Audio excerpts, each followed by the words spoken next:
ఈ ఉదయమున నీవు ఎవ్వరినీ కలుసుకొనక ముందు ప్రభువును కలుసుకో. నీవు ఎవ్వరినీ చూడకముందు ప్రభువును చూడు. నీవు ఎవ్వరితో మాట్లాడకముందు ప్రభువుతో మాట్లాడు. నీవు దేనిని వెదకకముందు ఆయన రాజ్యమును నీతిని వెదకు.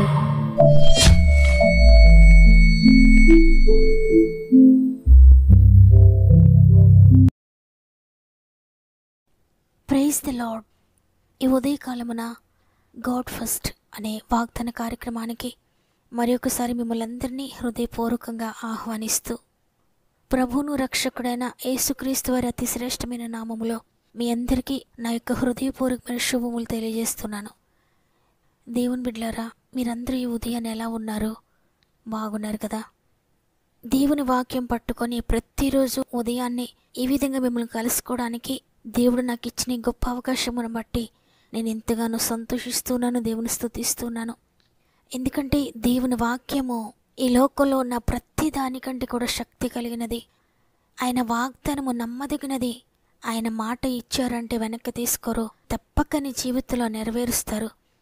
అంత శక్తి కలిగిన మాటను ప్రతిరోజు మనం వింటూ ఉన్నాం. ఆ మాట పడిన స్థితిలో నిన్ను లేవనెత్తుతుంది, నిన్ను సరిచేస్తుంది, నిన్ను ఆదరిస్తుంది, నిన్ను బ్రతికిస్తుంది. కాబట్టి ఉదయాన్నే దేవుని వాక్యముతో ప్రార్థనతో మీ దినమును ప్రారంభించండి. రోజంతా ఆ మాట నిన్ను నడిపిస్తుంది. కాబట్టి అనేక మందికి వాక్యాన్ని షేర్ చేయండి.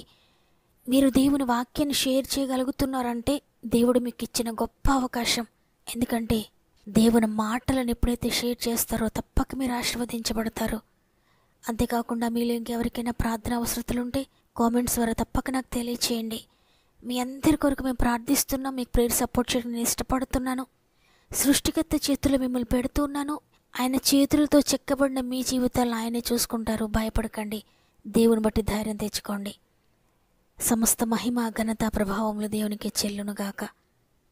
ఈరోజు ప్రభు మనకు అనుగ్రహిస్తున్న శ్రేష్టమైన వాగ్దానం నిర్గమకాండము 14వ అధ్యాయము 13వ వచనము. అందుకు మోషే, భయపడకుడి, యెహోవా మీకు నేడు కలుగుచేయ రక్షణను మీరు ఊరక నిలుచుండి చూడుడి. మీరు నేడు చూచిన ఐగుప్తీలను ఇక మీదట మరి ఎన్నడూ చూడరు. ఆమేన్. ఈరోజు ఈ వాగ్దానాన్ని వింటున్న ప్రియ సహోదరి, ప్రియ సహోదరుడా, సృష్టికర్త మీకు తెలియజేస్తున్నారు. ఈరోజు మీరు చూస్తున్న శ్రమను, ఈరోజు మీరు అనుభవిస్తున్న బాధను, ఈరోజు మీరు ఎదుర్కొంటున్న ఇబ్బందులను, అవమానాలను, నిందలను, కష్టాలను ఇక మీదట ఎన్నడూ కూడా చూడరు. నేను నేడు మీకు రక్షణ కలుగజేయబోతున్నాను అని. అయితే ఇక్కడ ప్రభు ఒక కండిషన్ పెట్టారు. అది మీరు ఊరక నిలుచుండి చూడుడి అని. ఎందుకు ఆ విధంగా చెప్పారంటే, సాధారణంగా ఒక కష్టం వచ్చిందంటే, ఒక బాధ కలిగిందంటే వెంటనే దేవుని ప్రశ్నిస్తూ ఉంటారు. దేవుడు ఈ విధంగా ఎందుకు చేశాడని దేవుణ్ణి దూషిస్తూ ఉండడం జరుగుతుంది. ఆనాడు ఇశ్రాయేలీలు కూడా ఇదే విధంగా చేశారు. మోషే వారిని నడిపిస్తూ ఉన్నప్పుడు ఎదురుగా దాటలేని సముద్రం ఉంది. వెనుక శత్రువులు అనేక మారణాయుధాలతో తరుముతూ వస్తున్నారు. ఇక ఏమి చేయాలో తోచని పరిస్థితుల్లో ఇశ్రాయేలీలందరూ కూడా మోషేపై సణుగుతూ ఉన్నారు. కొట్టడానికి, చంపడానికి ప్రయత్నిస్తూ ఉన్న సమయంలో మోషే చెప్తూ ఉన్నాడు, భయపడొద్దు, దేవుడు కలుగజేసే రక్షణ మీరు చూడబోతున్నారు. అందువల్ల మౌనంగా ఉండండి, ఓరక నిలుచుండి దేవుని వైపు చూడండి, మీరు నిలిచి ఉండండి ప్రభువులా అని చెప్తున్నాడు. నిజమే, కష్టం వచ్చిందని దేవునికి దూరమైపోతే, వ్యాధి కలిగిందని ప్రార్థించడం మానేస్తే, అవమానం కలిగిందని దేవుని సన్నిధిని విడిచిపెడితే, దేవుని నమ్ముకున్నాను కానీ కష్టాల గుండానే నేను వెళ్తున్నాను, నా జీవితంలో ఏ కార్యము జరగలేదని దేవునికి దూరమైతే, విరిగిపోయిన కొమ్మ ఏ విధంగా ఎండిపోతుందో అదే విధంగా మనము కూడా ఎండిపోతాం. ఎందుకంటే యేసుప్రభు వారు మాత్రమే జీవజలపు ఊట. ఆయనకు వేరుగా ఉండి మనం ఏమీ చేయలేము. కష్టం కలిగినప్పుడు, బాధ కలిగినప్పుడు ఇంకా ఆయనకు దగ్గర అవ్వాలి. ఒక భక్తుడు అంటాడు, ఈరోజు నాకు చాలా ఎక్కువ పనులున్నాయి కాబట్టి నేను ఇంకా కొంచెం ఎక్కువ సమయం దేవునితో గడుపుతున్నాను, ఆయనతో కలిసి ఉంటాను కొంచెం సేపు. ఎందుకంటే ఇంకా ఎక్కువగా జీవాన్ని నేను పొందుకోవాలి, ఇంకా ఎక్కువగా ఆయన జ్ఞానాన్ని పొందుకోవాలి అని. నిజమే, ఆయనలో ఉంటేనే ఆయన జీవాన్ని మనం పొందుకోగలుగుతాం. చూడండి, యోహాను సువార్త 15వ అధ్యాయము 4-5 వచనాలు చూస్తే, తీగ ద్రాక్షవల్లిలో నిలిచి ఉంటేనే గాని తనంతట తానే ఎలాగూ ఫలింపదో అలాగే నా యందు నిలిచి ఉంటేనే కానీ మీరును ఫలింపరు. ద్రాక్షవల్లిని నేను, తీగెలు మీరు.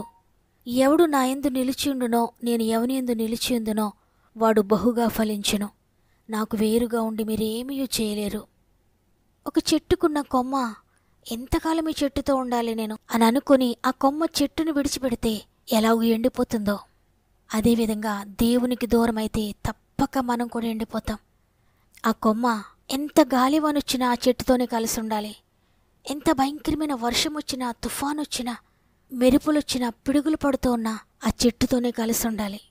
ఎంత భయంకరమైన ఎండైనా, రోహిణి కార్తీ అయినా ఆ చెట్టుతోనే కలిసి ఉండాలి. ఆ విధంగా కలిసి ఉంటే భయంకరమైన రోహిణి కార్తీలో కూడా ఆ చెట్టుతో కలిసి ఉన్న కొమ్మ పచ్చని చిగురులు చిగురుస్తుంది, ఎంతో పచ్చగా ఉంటుంది. నిజమే, దేవునిలో నిలిచి ఉన్నవారు కూడా ఇదే విధంగా ఫలిస్తారు.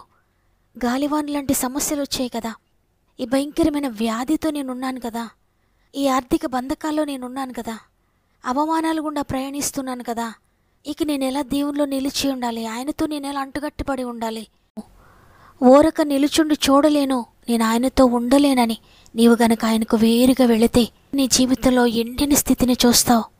ఇక ఎక్కడా కూడా నీకు జీవం ఉండదో, నీవు జీవం పొందుకోలేవు. ఆనాడు మోషే అదే చెప్తున్నాడు. కష్టం వచ్చింది కదా అని దేవుని దూషించొద్దు, సణగొద్దు.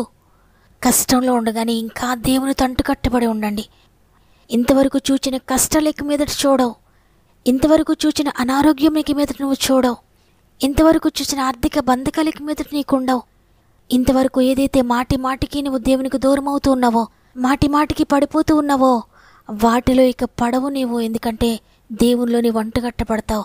ఆయనలో నిలిచి ఉంటే నీవు ఆయన జీవాన్ని పొందుకుంటావు. ఆ జీవము నిన్ను ఆత్మీయంగా ఎండిపోనివ్వదు. ఆత్మలో వర్ధిల్చిన ప్రకారముగా నీవన్ని విషయాల్లో కూడా వర్ధిల్లుతావు. ఆయన రాజ్యమును, ఆయన నీతిని గనుక నీవు మొదట వెతుకుతూ వెళుతూ ఉంటే నీకు కావలసినవన్నీ కూడా దేవుడు నీకు అనుగ్రహిస్తాడు. కాబట్టి ఈరోజు ఈ మాటలు వింటున్న ప్రియ సహోదరుడా, ప్రియ సహోదరి, జీవజలపు ఓటైన ప్రభుతో మీరు నిలిచి ఉండండి. బాధలో ఇంకా పరిగెత్తుకుంటూ దేవుని సన్నిధికి రండి. తప్పక గొప్ప విజయాన్ని పొందుకుంటారు. ద్రాక్షవల్లి అయిన ప్రభువుతో కనుక మీరు అంటుకట్టుబడి ఉంటే మీరు ఒకవేళ అడవి ఒలివ కొమ్మలాగా ఉన్న సారవంతమైన జీవితాన్ని దేవునికి దయచేయబోతున్నాడు. అడవి ఒలివ కొమ్మ వంటి దానను నేనయ్యా, సారమైన ఒలివ చెట్టు నీవే యేసయ్యా. అడవి ఒలివ కొమ్మ వంటి దానను నేనయ్యా, సారమైన ఒలివ చెట్టు నీవే యేసయ్యా.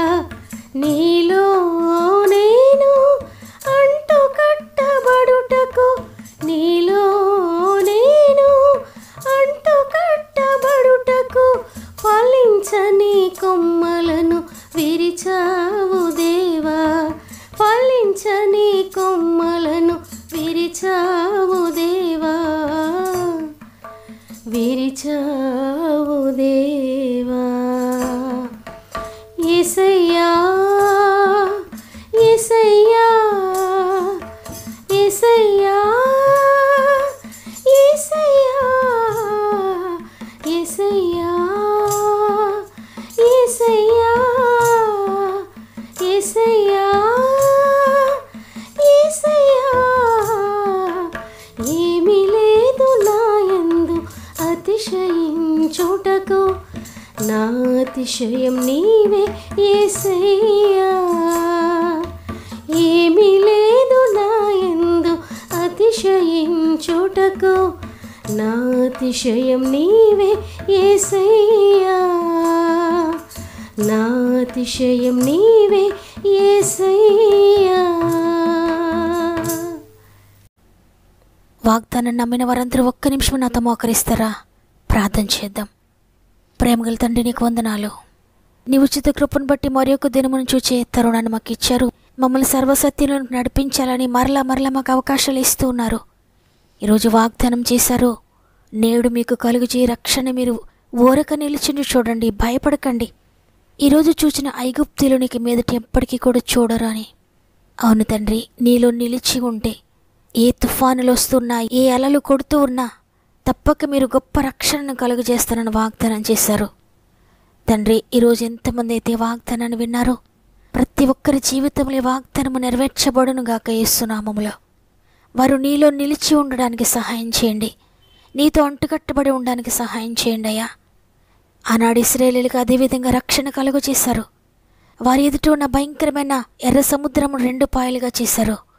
వారిని తరుముతూ ఉన్న ఫరో సైన్యమిక మీదట ఎప్పటికీ కనబడకుండా ఎర్ర సముద్రముల వారు మునిగిపోయారయ్యా. అవును తండ్రి, నీ కొరకు ఎదురు చూచే వారి జీవితంలో వారికి విరోధంగా రూపింపబడుతున్న ఆయుధం ఏదైనా కూడా మీరు వర్ధిల్లనివ్వరు తండ్రి. నీలో అంటుకట్టబడి ఉన్నవారు నీ కొరకు నమ్మకంగా నీ పరిశుద్ధమైన మార్గంలో నడుస్తూ ఉండగా తప్పక వారి నీతి వారిని వర్ధిల్ల చేస్తుంది, వారి నీతి వారిని ముందుకు నడిపిస్తుంది తండ్రి. అదేవిధంగా అనేక మంది బిడ్డలు వారి ప్రార్థన అవసరతలు మాకు తెలియజేస్తున్నారు. ప్రతి కామెంట్ మీద యేసు రక్తం ప్రోక్షిస్తున్నాను. ఎవరు ఏ సమస్యలు గుండా ప్రయాణిస్తున్నారో ప్రతి ఒక్కొక్కరిని నీ చేతిలో పెడుతున్నాను. ఆత్మీయంగా లేవనెత్తండి, శారీరకంగా లేవనెత్తండి, ఆర్థికంగా లేవనెత్తండి. అనేక మంది బిడ్డలు ధనాన్ని ఇతరుల చేతిలో నష్టపోయి ఉన్నారు తండ్రి, తిరిగి రెస్టోర్ చేయండి. అనారోగ్యం నుండి లేవనెత్తండి. హాస్పిటల్లో ఉన్న వారిని, ఇంటెన్సివ్ కేర్లో ఉన్న వారిని ఇప్పుడే ముట్టండి తండ్రి. అద్భుతకరమైన విడుదల దయచేయండి. కోర్టు కేసెస్ నుండి విడుదల ప్రకటిస్తున్నాను యేసు నామములో. విడిపోయిన భార్యాభర్తలను తిరిగి కలపండి తండ్రి. విచ్ఛిన్నమైపోయిన కుటుంబాలను తిరిగి కట్టండి అయ్యా. ల్యాండ్ ఇష్యూస్ నుండి విడిపించండి, ఇంటి సమస్యలను విడిపించండి. పొలము అమ్మాలని ఎంతమంది అయితే చూస్తున్నారో అద్భుతం చేయండి. గృహాలు అమ్మడానికి ఎంతమంది ప్రయత్నిస్తున్నారో అద్భుతం చేయండి. కొనడానికి ఎంతమంది ప్రయత్నిస్తున్నారో అద్భుతం చేయండి. స్వంత గృహాలు లేని బిడ్డలందరికీ స్వంత గృహాలు దయచేయండి. మధ్యలో ఆగిపోయిన గృహాలను తిరిగి కట్టండి తండ్రి. ఎగ్జామ్స్ రాస్తున్న బిడ్డలందరికీ తోడై ఉండండి. రిజల్ట్స్ కొరకు ఎదురు చూసిన బిడ్డలందరికీ కూడా చక్కటి రిజల్ట్స్ దయచేయండి. ఇంటర్వ్యూస్కి వెళ్తున్న బిడ్డలకు తోడుగా ఉండండి. ఉద్యోగాలు లేని వారి జీవితంలో అద్భుతం చేయండి. ట్రాన్స్ఫర్ కోసం ఎదురు చూసిన బిడ్డల జీవితంలో అద్భుతం చేయండి. ప్రమోషన్ కొరకు ఎదురు చూసిన బిడ్డల జీవితంలో అద్భుతం చేయండి. వివాహాలు కాని వారికి ఆశ్చర్యకరమైన వివాహాలు జరిగించండి. గర్భఫలం లేని బిడ్డలందరి గర్భంలో తాకండి తండ్రి, అద్భుతం చేయండి. గర్భంతోనే బిడ్డలు కూడా చేతులు పెడుతున్న తండ్రి 9 నెలలు మీరు తోడుగా ఉండి సేఫ్ డెలివరీస్ దయచేయండి. ప్రత్యేకంగా ఈరోజు పుట్టినరోజులు, పెండ్లి రోజులు జరుపుకున్న వారందరినీ కూడా నీ చేతులకు అప్పగిస్తున్నాను. ఈ నూతన సంవత్సరంలో నూతనమైన కార్యములు జరిగించండి. ఇది మనం ప్రారంభిస్తూ ఉండగా మా ఆత్మీయ కుటుంబం అంతటికి తోడే ఉండండి. ఈరోజు వారు చేసే ప్రతి ప్రయత్నమును ఆశీర్వదించండి. వెళ్ళే ప్రతి స్థలంలో నీ దూతల తోడుగా ఉంచి నడిపించమని యేసయ్య పరిశుద్ధమైన నామంలో అడిగి వేడుకొంచున్నాను తండ్రి, ఆమేన్. ఈరోజు ఈ మాటలు విన్న ప్రియ చెల్లి, ప్రియ తమ్ముడు, నీ జీవితంలో ఎదురైన అలజడిని గురించి భయపడొద్దు. ఓరకాయన వైపు చూడండి. ఇంతవరకు ఉన్న ప్రతి సమస్య నుండి దేవుడు నేను విడిపించబోతున్నాడు. నమ్మిన వారందరూ ఆమెను చెప్పండి, ఆమెను కామెంట్ చేయండి. లైక్ చేయడం, షేర్ చేయడం మర్చిపోకండి. లైక్ చేస్తూ అనేక మందికి షేర్ చేస్తూ వాక్య పరిచర్యలో పాలు పొందుతున్న మిమ్ముల్లో మీ కుటుంబాలను దేవుడు దీవించి ఆశీర్వదించునుగాక. దేవుని చిత్తమైతే తిరిగి రేపు అందరం కలిసి ఆయనను స్తుతిందాం. అంతవరకు ప్రభు మీకు, మీ కుటుంబాలకు తోడేండి నడిపించునుగాక. God bless you.